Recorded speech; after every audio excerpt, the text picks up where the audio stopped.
Hey everybody, Mike Claiborne here, and welcome to the podcast. I'm Mike Claiborne, and we are here. We've got a special guest we're going to visit with today, talking about a lot of things. And of course, the podcast is always brought to you by Ameren, Illinois, Munganast Toyota, and of course, the home loan expert, Ryan Kelly. Our guest today is Bob Kendrick. He is the executive director for the Negro League Museum in Kansas City. And Bob, first of all, welcome. And when I use that title, it really encompasses a lot of things because not only are you the executive director, you are one of the great baseball historians, and it's great to visit with you today. Mike, man, it's always great to catch up with you. Thanks so much for having me on the show. Well, let's talk a little bit about a few things. First of all, the museum and how are things going there? Because I know it's been a tough time COVID-wise for so many people. How are things going for the museum?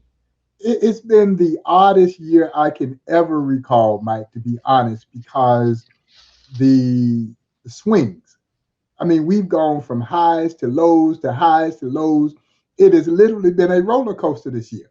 And as you know, the museum was closed for 3 months from March 14th through we reopened June 16th. And just before we closed in March, we had the 100th anniversary commemoration of the birth of the Negro Leagues in an exciting gathering here in Kansas City at the Paseo YMCA, right around the corner from the museum. And that, of course, is where the Negro Leagues were formed 100 years ago this year. As a matter of fact, February 13th is when we went into the building, and that's the date that Rube Foster signed the Negro Leagues into existence. So, Mike, I've got the commissioner of Major League Baseball, Rob Manfred. We've got Xavier James, the chief operating officer of Major League Baseball's Players Association, the great Frank White, 8-time Gold Glove winner, Kansas City Royals, Hall of Famer, and now Jackson County executive. He's there. The lieutenant governor of the great state of Missouri, Mike Kehoe, is with us. John Sherman, the new owner of the Kansas City Royals, is there, and the mayor of Kansas City, Quentin Lucas, is all. They're all there as we make this milestone commemoration. Major League Baseball and the Players Association announced a joint $1 million contribution to the Negro Leagues Museum. Man, we roll out all of our plans for this year-long celebration that we were going to orchestrate. And so we're off to a flying start. And then 30 days later, everything comes to a screeching halt, just like that. And it was mind-boggling. And Mike, I'd be lying to you if I told you that it didn't knock the wind out of our sails. We didn't know anything about no coronavirus. And all of a sudden, this virus and this pandemic basically derailed all the plans that we had in place. And but yet, through all the disappointment, the museum has had one of its most successful years ever. And as you and I have talked on a couple of occasions, the great losses that we had this year, losing so many legendary ball players who were friends of the museum and personal friends of mine. Most recently, the great Dick Allen. I want to talk about Dick Allen here in a minute, but when you think back about the game and how many people we've lost this year from the game, we've lost 6 Hall of Famers. That's just the top of the surface of how many great players we lost. And you mentioned Dick Allen, and we're going to talk about him. Have you ever recalled a year where we lost so many good players who made such great contributions to the game? And they don't have to be all Hall of Famers. There are a lot of guys who are knocking on that door. Yeah, but have you ever seen anything like that? No, never. And you're talking just strictly from those who are Hall of Famers. These are legendary ball players. That's not even mentioning the other great guys like Bob Watson and Jimmy the Toy Cannon, Wynn, Sweet Lou Johnson, guys like that. And that's before we even might get to the Negro League players that we lost this year. And so I've never seen anything like this, particularly as it relates to all the legendary guys. And so when you started to talk about the likes of Lou Brock and Cardinal Nation in particular, the loss that they've experienced, losing Lou Brock and Bob Gibson literally within weeks of one another. And Lou, of course, was such a dear friend of the museum, a dear personal friend of mine, and was Buck O'Neill's surrogate son. And then a guy like Joe Morgan. Joe Morgan, Mike, when Buck O'Neill passed away in 2006, left his playoff duty broadcast assignment to come to Kansas City to serve as the master of ceremony of Buck's public funeral service. And that's how close we were to Joe. So these were all devastating losses, man. How many Negro League players are still with us? I mean, you know, when you think about great veterans of World War II and things of that nature, that number is dwindling. How many Negro League players on record are still with us? We guesstimate about 100. And that number is dwindling every day. And Mm-hmm. we estimate is that sometimes guys pass on and we're not aware. They don't always make us aware of their passings. And then other times we unearth a guy that we didn't know was still with us. But we estimate right around 100 or so. And that number is so fragile, though. You know, and Mike, we knew when we started this museum 30 years ago. Yeah, we're celebrating our 30th anniversary. When we started this thing 30 years ago, we knew that it wasn't a matter of if, it was simply a matter of when. They were all going to be gone. All right, let's talk a little bit about Dick Allen. We lost him recently. We saw him here in St. Louis for 1 year, and I've made this claim, and I haven't had anybody dispute it. In the last 50 years, other than Albert Pujols, Dick Allen was the most feared hitter in the Cardinal batting order that wore a Cardinal uniform. And I exclude Stan Musial. That's a whole different category. The only person who was more feared than Dick Allen was Albert Pujols. Mm-hmm. You saw Dick Allen play. You know all about him. You were a friend of his. Am I warm on that statement or what? Hey, you got my vote. You know, and it's still baffling to me, and it hurts even more now that he has passed away, that he is not in the National Baseball Hall of Fame. I think the last time that he was up for consideration, he missed by 1 vote. And so when we inducted him into the Hall of Game, our annual Hall of Game ceremony in 2018, and the Hall of Game honors former Major League greats, Mike, who we believe played the game the way they played it in the Negro Leagues. So you played it with passion, you played it with a great level of skill, but you also played it with a little swag, as the kids would say. You know, you had to have some of that if you were going to play in the Negro Leagues. And so when we inducted him into the Hall of Game in 2018, he was on record saying at that time that the Negro Leagues Museum was his Hall of Fame. He understood his roots in this game. He understood that he crossed over the bridge that was built by these legendary Negro Leaguers who sacrificed tremendously so that the likes of Dick Allen and our friend Ozzie Smith, who is also in the Hall of Game of the Negro Leagues Museum, could cross over that bridge. But what struck me that day, those 2 days that we had him here, was the fact that other players were in awe of Dick Allen. So that tells you how good he was.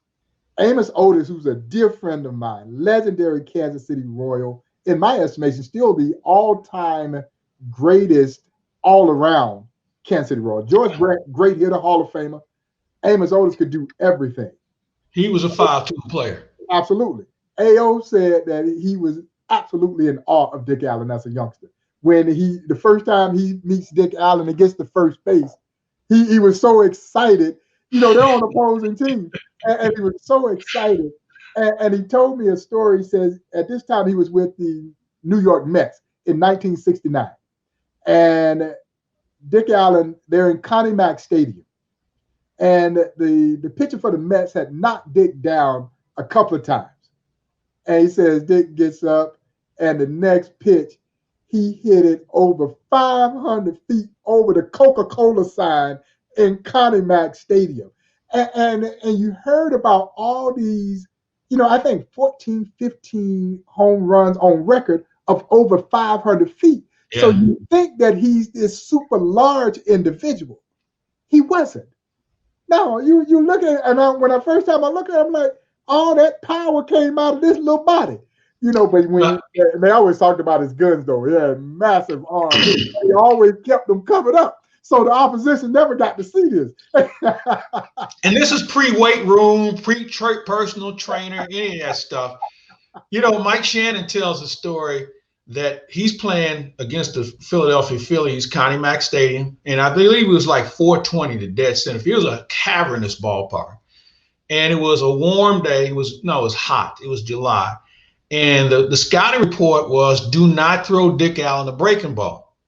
Well, Nelson Briles for the Cardinals had a really good curveball and said, well, he hadn't seen one like this. Well, he hangs a curveball to Briles, and Mike's playing center field that day, and he said Richie Allen or Dick Allen, you pick your name, hit a line drive to dead center field, and he said it was 420 to the wall, and it was like 50 feet beyond the wall, maybe a little further, there was a flagpole. He said as that ball continued to elevate, when it went by the flag, which wasn't moving before the ball got there, he said, I could have swore I saw the flag move when they found that ball like about 500 plus feet later. It almost like it had a dent in it. I mean, and there's so many stories like that about Dick Allen and his strength. And I think that the other item here, Bob, is he was swinging a 40 to 42 ounce bat. They don't even make those bats anymore. No, that's Josh Gibson-esque when we start talking about that. And for me, the biggest bat that I know of is also another guy that played in St. Louis, legendary ball player from the Negro Leagues named Mule Suttles. Mule Suttles, Mike, swung a 50-ounce bat, man. 50 ounce. He is in the National Baseball Hall of Fame. And I guess if your nickname is Mule, you got to be strong. Yeah, there's probably something that comes with that, I'm sure. Yeah, exactly. And I'm thinking about a few of them right now. Hey, who would you liken Dick Allen to that was in the Negro Leagues? You mentioned Josh Gibson. Who reminds you, or who would you compare him to? Because he came a generation after. And by the way, you touched on something.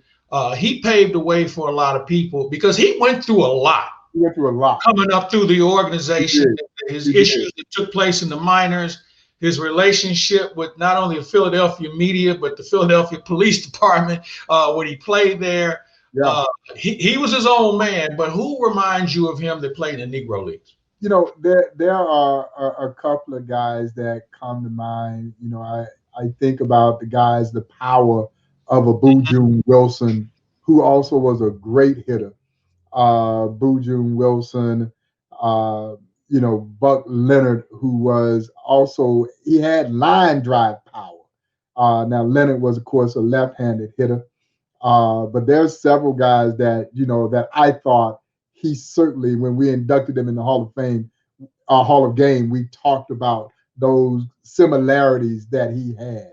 These strong guys who didn't look like they were that strong when you first looked at them. And yet, the power that he generated. And you touched upon it, the fear. That's the sheer fear that he put in the heart of opposing pitchers, man, was pretty doggone special.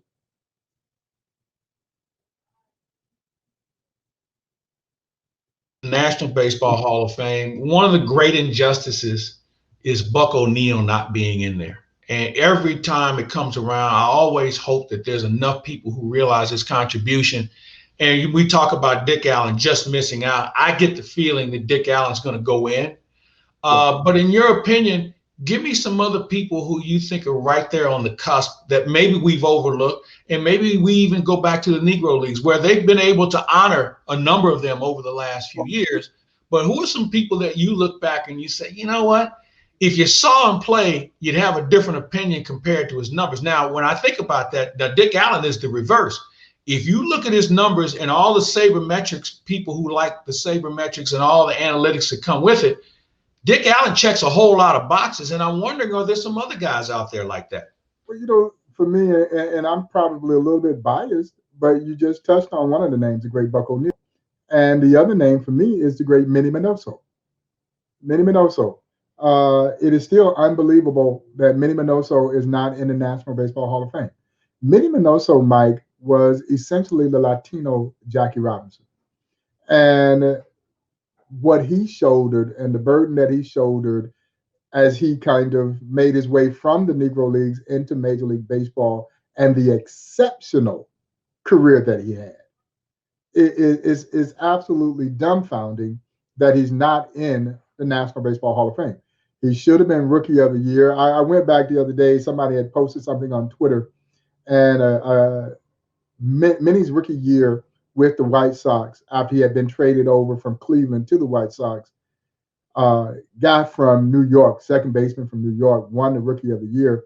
And so I was just kind of curious. I went back and looked at side by side statistics of that year. Man, it wasn't even close. Minnie lost the Rookie of the Year by one vote. And you could tell that there was some racial biasness in this decision, and maybe a little bit of the fact that the guy played for the Yankees and how revered the Yankees were. But Minnie absolutely should have won Rookie of the Year, and his career was exceptional. And you know what I love about the Hall of Fame is that we've had a great run of guys who we felt should be in the Hall of Fame that we inducted, who did ultimately get in the Hall of Fame. So we inducted Tim Raines into the Hall of Fame the very next year. The Hall of Fame inducts him. We inducted our friend Lee Arthur Smith into the Hall of Fame. He eventually gets the Hall of Fame call. And we were hoping that the same thing would happen with Dick Allen, you know, but we wanted it to happen before he passed away. But Buck O'Neil and Minnie Minoso are two names that instantly come to mind, along with the great Dick Allen. You know, and there are some other guys. You know, we're biased here, but we certainly believe that what Frank White did defensively as a second baseman is basically unprecedented. And he too deserves to be in the National Baseball Hall of Fame. You know, and he kind of wrote the book about second basemen, their athletic ability, because Frank was a little bit bigger than some of those guys who were playing second base, and he was a little bit more athletic, stronger for sure. And you just touched on it earlier about how many Gold Gloves he was able to win. He's a guy that probably should get more consideration. But you know, one of the problems I see now, Bob, is that some of these guys have people who campaign for them. You know Frank as well as anybody. He's not that guy who's going to go out and have some sort of campaign to get himself in the Hall of Fame, befriend writers or whomever the voters are going to be to make sure that his name continues to stay on the ballot. I think there is a place for a guy like him, and he should be in the National Baseball Hall of Fame. It's so interesting, Mike, when we look at Hall of Fame consideration, the tendency is to only look at it from the offensive side. Yeah. You know, if there are not two sides to this game. You know, I think Ozzie broke that barrier. I think Ozzie, and he's one of the few. He is one of the few that really got in the Hall of Fame because of his great defensive abilities. Yeah. And to me, man, you know, there are two sides to this game. And Ozzie was as good as they get, you know, as a defensive shortstop in the major leagues. And Buck O'Neil would compare him to another guy who called St. Louis home, the great Willie Wells. Yeah, and he says that Willie Wells, who was in the National Baseball Hall of Fame, was Ozzie Smith before we ever knew who Ozzie Smith was. Those same kinds of acrobatic plays that we all knew and loved from the Wizard, Willie Wells was making them with the St. Louis Stars way back when, and Wells also hit for power and hit for average. And so, but you know, it was great to see the defensive side of this game recognized too, because it's two sides to this, you know, and it's almost like the defense gets discounted in lieu of the numbers.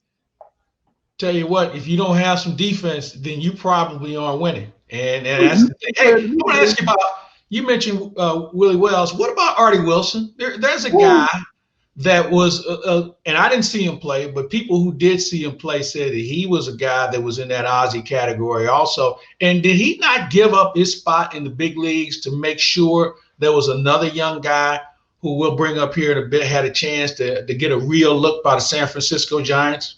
Yeah, and I know Artie Wilson's son really well. Artie Wilson was a great player in the Negro League. He's older by the time he gets his opportunity. Never got a fair shake. Artie Wilson was the last player to hit over 400 in the Negro League. Could flat out rake, man, and could pick it. Great infielder. And he toiled in the minor leagues for years because he really never got a fair shake when it comes to Major League Baseball because of the somewhat quota system that was in place in Major League Baseball. It wasn't obviously an express quota system, but anyone who knows anything knows that they were basically bringing a guy, and then you might bring a second guy so that first guy wouldn't be so isolated. And so most of the teams had that system in place. The Dodgers may be the long exception in terms of the number of black players that they brought up at any one time. They probably had more black players on their team, before half the major leagues had even integrated. So Branch Rickey saw it a little bit differently. But the other teams, they were still so reluctant, even as they were bringing this pipeline of black talent in, they didn't want to bring in too much black talent. And Artie Wilson, I think, got caught up in that scenario, and being an older ball player, never got a fair shake. A guy like Luke Easter, Big Luke toiled in the minor league. Luke put up big numbers when he got to Cleveland, but Luke was probably older than what he could. Yeah. A lot of that going around for those guys. They had to do what they had to do. Hey, I want to run this by you because we talk about the great players, and Willie Mays is the greatest player I've ever seen. I put eyes on. And then there's a guy named Henry Aaron, who, when you look at their numbers, they're staggering when you think about what they were able to contribute. So, Bob, I'm putting together a team. Who do I pick, Mays or Aaron? Ooh, oh my goodness. And my $50 kept us from seeing Willie Mays and Henry Aaron with the New York Giants. $50 a month. The Really? Braves offered Henry $50 more. He took the deal with the Braves, or we would have had an outfield of Henry Aaron, Willie Mays, and the great Monty Irvin in New York. Wow. Yeah. Now, I did not know. That's for me, and again, I'm biased. Now, Henry Aaron is my all-time favorite major league player. I grew up in Georgia. I idolized Henry Aaron, and he's my favorite person I've ever toured through the Negro Leagues Baseball Museum. So, my answer is based purely in biasness. Let me put that up front. So, in a game of numbers, no one's numbers are better than Henry Aaron. But Mays is, everybody loved Willie Mays. He was that player, Mike, that never got booed, even in the opposing team's stadium, because everybody loved Willie Mays. They loved the swagger. They loved the fact that his hat blew off when he ran, and the basket catch, and those kinds of things. But when you talk about Mays and Aaron, man, if my friend Joe Posnanski had Willie Mays in his baseball 100 as number one. What excited me that there was 5 Negro Leaguers in, I believe, the top 10. And really? Yeah. And ultimately Mays, Aaron, and Oscar Charleston was in the top 5. And so that to me was a major tip of the cap to the talent that was in the Negro Leagues. And I tell people who sometimes question whether or not the talent in the Negro Leagues was as dynamic as maybe I talk about it being, well, all you got to do is think about who the 2 greatest living major leaguers are today. God bless them and keep them with us. That's Willie Mays and Henry Aaron. Yes. Hands down. You get no dispute about that. And both of them come out of the Negro Leagues. And Mike, when I hear someone who I had the utmost respect for, the great Monty Irvin. Monty Irvin was a superstar player in the Negro Leagues. Major League Baseball got a very good Monty Irvin. He's 30 years old by the time he gets there. Mm-hmm. If they get Monty Irvin when he was 20, 21 years old, there was nothing that Monty Irvin could not do. But when I hear Monty Irvin say, I played with Willie Mays, and he did. He mentored Willie. He was almost like a father figure to Willie. And I played against Henry Aaron. And neither of them are Josh Gibson. That just makes you wonder, damn, How good was Josh Gibson? It's funny when we talk about Mays and Aaron, and I remember the first time I ever went to a baseball game, a major league game, my dad took me, and the Cardinals were playing the Giants. And he said, "Hey, I know you're here to see the Cardinals, but there's one guy you need to pay attention to. He wears 24 on the other team in the gray uniform." And we got there early, and he kind of was like a magician. He was shot balls behind his back, basket catches. It was kind of like a Harlem Globetrotter demonstration. And he knew people of color were coming to the games, and he would kind of put on a show. And when my dad told me to keep an eye on, I never took my eyes off of him the rest of the game. Whether he was in the on-deck circle, whether he was running the bases, whether he was warming up. And he was just flawless at everything. The next game I go to, my dad says, "I want you to take a look at this 44 guy. He's a really good player too." So now I'm juggling which one of these guys, because Henry Aaron, I think we can say this about a handful of players, Bob. There are some guys who you never saw make a mental mistake when they stepped on the field. Henry Aaron was that guy. Willie Mays was that guy. Roger Maris was that guy who, when they hit the field, they might have got beat on a physical play, but mentally, they were always doing what they were supposed to be doing. But to watch these two, and Henry Aaron, who never hit over 50 home runs in his career, and you think about over 755 and not 1 year of 50 plus, just tells you how consistent he was. If there was a runner at third base, he was going to score, as we know, when Henry Aaron being the all-time RBI guy. And I'm not sure anybody will get that record. No, I agree with you. Yeah, no, I agree. Yeah. I agree wholeheartedly. And you're right. See, he is so underrated as an outfielder. And I think what has hurt him in that whole greatest of all time is that he played a corner outfield where Mays played center field. And that's the glamour position. Mm-hmm. But you're right. Aaron was a great defensive player. He always knew how to position himself. He never made those mistakes. He threw to the right base. He did everything that you're supposed to do. And one of the most astounding feats of him, in my mind, we all know about and celebrate the 755 home runs. But if you took away all 755 home runs, Henry Aaron still got over 3,000 hits. That's a great point. And here's the other thing about both of them being stellar defenders. I was told once that Willie Mays never left his feet to make a play. And Henry Aaron was the same way. Graceful, didn't have to be acrobatic. Now, Willie was acrobatic because he got bored, I think. But Henry Aaron was a guy who made every play. And you mentioned he threw to the right bases, never had grass stains on their uniforms because they had to dive for a ball. They always track balls. And in this, everybody thinks it's cute to leave your feet, make a dive and catch. That just tells me you got a bad jump or you didn't see it. But these guys had a sixth sense. You're absolutely right. And because he was such a student of the game, he understood the hitters, his positioning. There were some people who thought he was loafing because he made it look so easy. And we talked about when we started the show, my friend Amos Otis, who did the exact same thing. Amos said, "I never dove for a ball." No. The guys that are diving for balls, man, they, like you said, they got a bad jump on it or what have you. Said, "Never dive. I never dive for a ball." And I'm a firm believer in that. And I respect the guys of today. I don't take anything away from them. But those guys were just so good. Hey, I want to ask you, the museum's been around for over 30 years now, and there's been millions of people that have come through there. What's the one thing that you still beam about when people come in, and whether you're giving the tour or someone else is, or they're just coming in, just taking things in?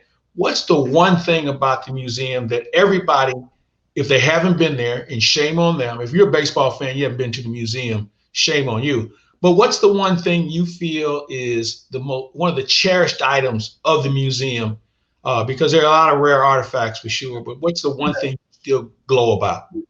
Our field of legends, Mike, I think, is one of the Yeah. most amazing displays in any museum anywhere in the world. And folks, the Field of Legends is a mock baseball diamond that houses 10 of 12 life-size bronze sculptures of Negro League greats. And they're all cast in position as if they were playing a game, and they represent 10 of the first group of Negro Leaguers to be inducted into the National Baseball Hall of Fame. And we built the entire exhibition around this baseball diamond. So we essentially segregate you from the field. You have to learn their story, and then you are allowed to take the field. And I'm not lying, Mike, and I've seen this on many occasions. When people make their way onto that field, you feel it. And you look into these statues' eyes, and you can't help but wonder when the lights go off and everybody, the dust kind of settles, that they probably start throwing that ball around the horn in there, man, because they are so amazing. And the thing that I remember when we opened the museum, the new museum in 1997, and our friend Ozzie Smith was one of our special guests. I mean, it was a star-studded celebration. So Oz is here, Lou Brock is here, Kareem Abdul-Jabbar, Ken Burns. I mean, the list just went on and on. You know, Rachel Robinson, Sharon Robinson, all here for the opening of our new facility. And Ozzy, we had a reception here at the museum before the big gala. And when Oz made it to the field, he said it was one of the eeriest feelings he ever had in his life. It was very emotional for him because he understood that he stood on the shoulders of these immortal players to become the Wizard, that gave him the opportunity to fashion a Hall of Fame career. And it hit him, you know, at that moment, you know, because he obviously understands his place in this game. There is no Ozzie Smith if it's not for Mule Suttles and Willie Wells and those other stars of the Negro Leagues. And I think all of that came cascading down on him when he walked out on that field. And it can be a highly emotional experience. And I've seen that, you know, as people take their photographs with the statues. And man, you know, you stand there on the mound next to Satchel, and you can feel the spirit of Satchel and his battery mate Josh Gibson. And it just leads you to wonder, man, what was that tandem like? You know, Satchel Paige pitching to Josh Gibson, you know, and he's your catcher, and it's spellbound. It really is. You know, I was talking to somebody once about Josh Gibson, and that same conversation came up about, man, what would it be like if Satchel Paige was pitching to Josh Gibson? And I said, well, we'd never know how good of an arm Josh Gibson has as far as trying to throw people out, because I don't think anybody can get on first base. So we don't know if Josh Gibson could throw or not. He had a chance to play with Satchel. There's so many great stories. As Buck would say, you know, Satchel said, you know, okay, Nancy, just get me one, and we'll be good. All I need, just one. Hey, Bob, for you, what do you have planned? 2020 is just almost in the rearview mirror. The vaccine's on the way, and hopefully we'll have some normalcy in 21 at some point. What are some of the plans you have for the museum? And hopefully, can we get a jump start? Can we get a reset on honoring this 100 this anniversary? Can we move it into 21 at some point and do it the right way? Yeah, no, we absolutely will, Mike, because while we've had a fairly successful 100th anniversary in the midst of the madness, you know, I talked about the $1 million gift, and then we did the amazing virtual tip your cap to the Negro Leagues that went outstanding, by the way. I mean, everybody, I didn't get a chance to tip mine, but everybody I knew was doing that. I know Mike Schilt was big with it, and a number of other people here in St. Louis. What a great concept. What a great idea. Man, you know, and the thing just took off. 4 U.S. presidents, President Obama, Clinton, Bush, and Carter, all tipping their cap. And then the likes of Michael Jordan and Magic Johnson and Billie Jean King and Bob Costas and Stephen Colbert, Conan O'Brien. And Mike, when we went literally into outer space and got a tip of the cap from astronaut Chris Cassidy, who was aboard the International Space Shuttle, I knew then we had something pretty doggone special. You know, I think it's big time. I think you made the big time. yeah, no, and then that, and even though we couldn't have the National Day of Recognition with fans in the stands, but August 16th, when Major League Baseball, for the first time ever, all Major League teams honored the Negro Leagues by wearing the 100th anniversary patch on their uniforms, and the level of engagement that occurred that day. And for me, Mike, it was a 17-hour day. I started at 5 in the morning doing the Korean Baseball League interviews on the Korean Baseball League, and ended about 10 o'clock that night. And so I am absolutely exhausted. But Mike, it was the most gratifying level of exhaustion that I'd ever experienced because of the engagement that was being generated around the Negro Leagues and the Negro Leagues Baseball Museum.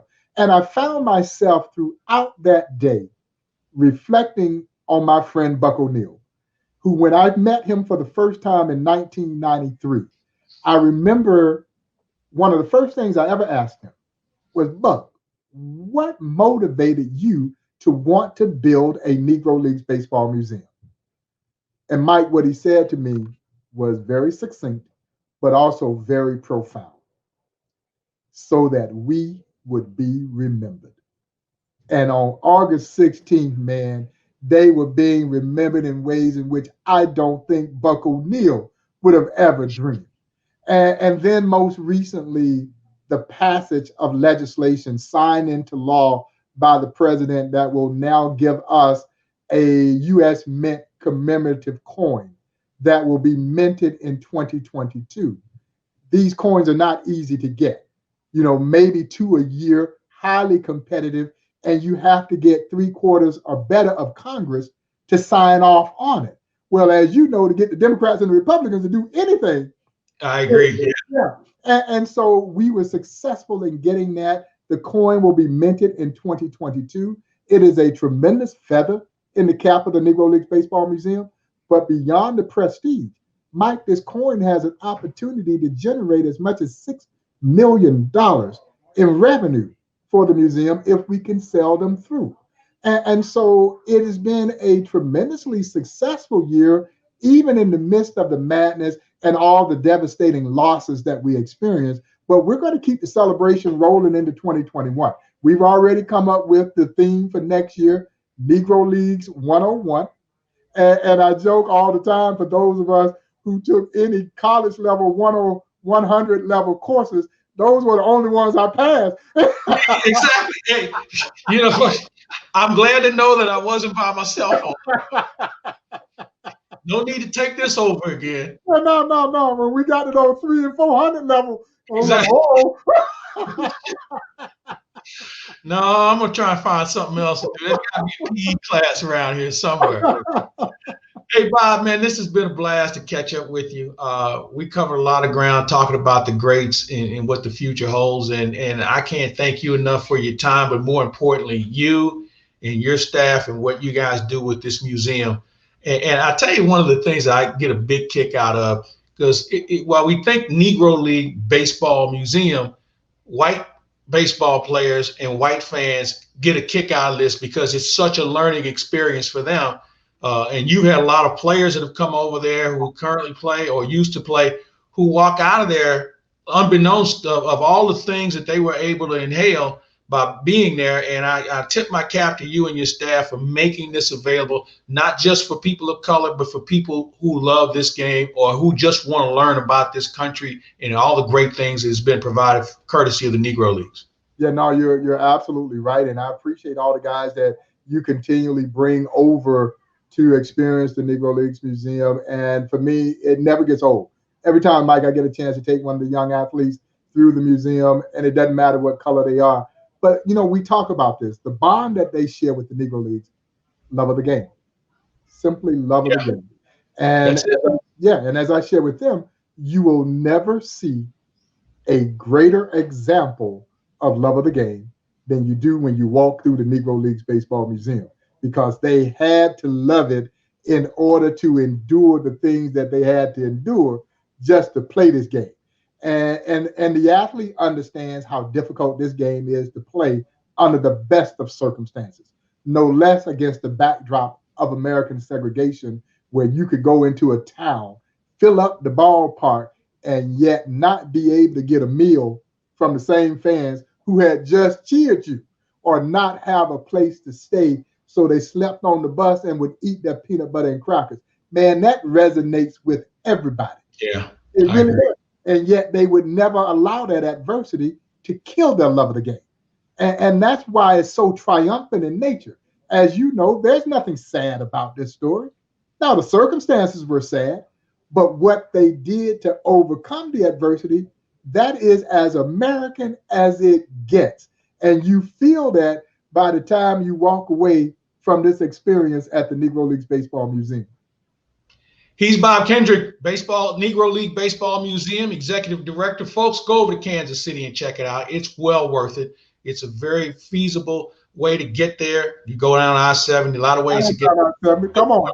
Go over and see them. And they can also check out things on the website as well. Give the website information. Absolutely. The website is nlbm.com. We've got an online store. There's all kinds of other information there for you. So please go on and visit nlbm.com. If you're on Twitter or Instagram, you can follow me at nlbmprez, Prez.